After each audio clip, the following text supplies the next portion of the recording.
Welcome to The Know, I'm Ashley Jenkins. And I'm Gus Sorola. Ubisoft is like hardware's third-party bestie these days. Company boss Yves Guillemot has praised Nintendo's upcoming NX repeatedly in the past, and now he's done it again. Is he using that emoji with the little hard eyes?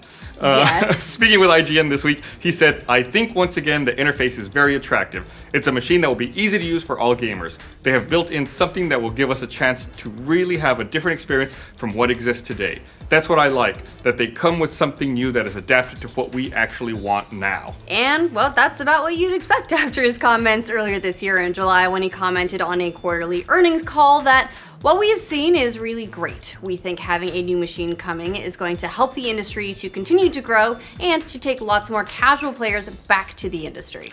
Mind you, he's not the only one batting his lashes at the hardware. He might be the only one using the heart eye emoji, though. Maybe, but He's as far unique. as batting lashes, he's not the only one. He's one you'd expect because even though the Wii U didn't do much for them, Ubisoft was one of the biggest beneficiaries from the Wii's success. But support has come in from some less than expected directions as well. Yeah, in an interview with The Street during E3, Take-Two CEO Strazelnik said, "You never want to count Nintendo out. They go quiet for a while and then they come to market and do something really exciting. We're very interested and watching closely the development of what Nintendo plans to do next." So, I mean, Take-Two and Nintendo don't traditionally have all that much crossover given Take-Two's trend towards more mature titles and Nintendo's support for mainstream and, family-oriented content, but who knows, that could change with the NX or maybe not. Maybe Zelnick will just continue to praise it from afar. Yeah, maybe it'll be a take-two for their relationship. Ha ha ha ha. Another executive, this one unnamed, in a conversation with MCV said, "It's a nice bit of kit, a bit of a novelty, but a good one. It won't appeal to PS4 fans. Nintendo seems set on trying to upgrade smartphone gamers. That's going to be a big job for the marketing department." EA was, well, maybe a little bit less committal. EA Studios Executive VP Patrick Soderlund said earlier this year that, "I personally and the company are huge fans of Nintendo. They're the reason why I started making games.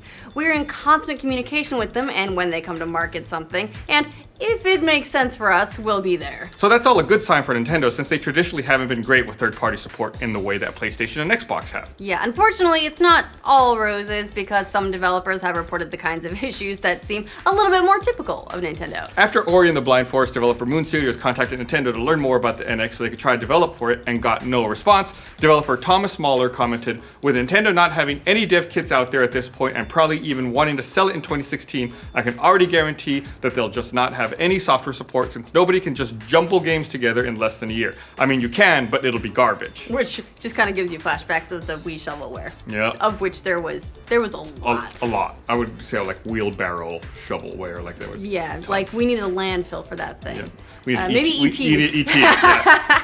And of course, that analyst we love to sometimes hate, Michael Pachter, weighed in with his usual skepticism of the company, saying, "With the NX, I think you're going to see very low third-party support outside of Japan unless the thing is a hit." Yeah, well, So it's not going to be popular unless it is. right, exactly. So, very circular logic. That said, I can see kind of maybe where he's going with that, saying that until it's a hit, no one will support it, which then becomes that kind of vicious cycle. So they have to become successful on first party and then somehow magically support third party.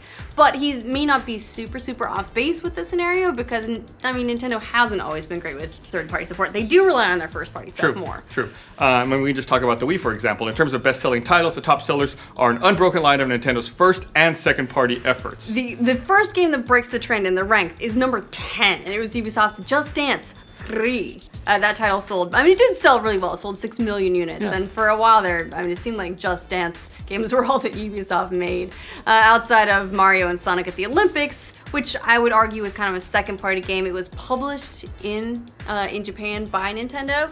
The third-party sales were dominated by silly Just Dance games. Nothing else even hit the list until like 19 spots down. There was a great video promoting Just Dance that came out years ago that Was I think there? may have helped those Just Dance sales. I think that's the case. Activision's biggest game on the platform was Guitar Hero 3 Legends of Rock with 3 million units sold. Outside of those Just Dance titles, that was the ceiling for third-party sales on the system. And this was a console that sold more than 100 million units. It's a lot of units. So a lot of those franchises didn't have a lot of penetration. It's a similar picture for 3DS actually, except that instead of Ubisoft, it's Capcom in the lead for third parties with more than 3 million sales for Monster Hunter 4. And then you get a bunch of other publishers like Level 5 that really shine on that platform. So it's a kind of different picture. But still, dominated again by the first-party stuff. Yes, I mean, so we'll see how it shakes out with the NX and whether they'll get the third-party support that they need. And, well, at least Nintendo's admitted that they've made some missteps with the introduction of the Wii U, missteps that hopefully they'll correct this time around. Nintendo America's Reggie Fils-Aimé admitted to Eurogamer, one of the things that we have to do better when we launch the NX, we have to do a better job communicating the positioning for this product. We have to do a better job helping people to understand its uniqueness and what that means for game playing experience. And we have to do a better job from a software planning standpoint. I mean, admittedly, knowing more about the NX on an official level may help. Rumors have been flying for months about what it may be offering that's so different from what we have already. So far, it looks like it's gonna be console handheld hybrid you can take on the go or dock for, I don't know, higher performance, potentially some additional features. Some reports claim you'll be able to switch out gamepad components. A bunch of the reports seem to agree you'll use a cartridge system rather than optical media to support the portability. So we need some official answers. We really do. Power-wise, we're not looking at anything quite on the level of the Xbox One or PS4, but that's, typical of Nintendo, and we don't know a ton about the game lineup for the system, except that it will have a Legend of Zelda, Breath of the Wild, a Pokemon title from Game Freak, Dragon Quest X and 11, Just Dance 2017, and an unnamed Sonic title. I mean, if you think about it, considering that the thing is not even officially announced yet, we do know kind of a lot. Yeah. But some official stuff would help. Yeah, absolutely. You got to develop fast, right? We're not expecting a reveal now until next month and a release next March, but reportedly the industry is already getting ready. British site GameSeek is reporting that European retailers are being asked to put in their final orders for the Wii U and that the NX has entered trial production. They also speculate, of course, that it could surprise release in time for the holiday, though, which seems like a bit of a stretch. No. Like a lot of a stretch. Yeah. Are we wrong? I mean, tell us what you think. What third-party franchises do you think the NX needs to be a success? If any. Maybe. Let us know in the comments. And for more on NX Watch 2016, like this video and subscribe to The Know. NX Watch is my favorite watch. Nix Watch. You sound dumb when you say NX. Nix Watch. It's Nix. Nix. Nix Watch. Nix.